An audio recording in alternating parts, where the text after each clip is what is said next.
Getting ready to print with HP SitePrint is quick and easy. With HP's integrated software, you can complete the solution setup process in less than 10 minutes. First, mount your total station and ensure that it is properly leveled. HP SitePrint is compatible with the main total station brands.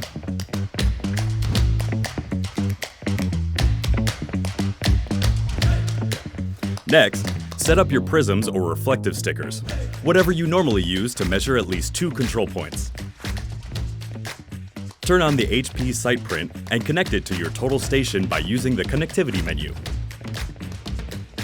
Then, open the CAD drawing and run the workflow. Select the targets you'll be measuring.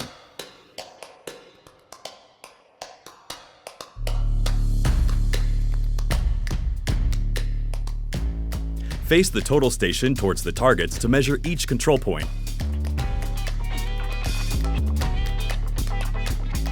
Once all the control points have been measured, the total station will appear in the right position on the construction plan. HP SitePrint is now ready to start printing your layout. Set up your total station and start printing quickly with HP SitePrint.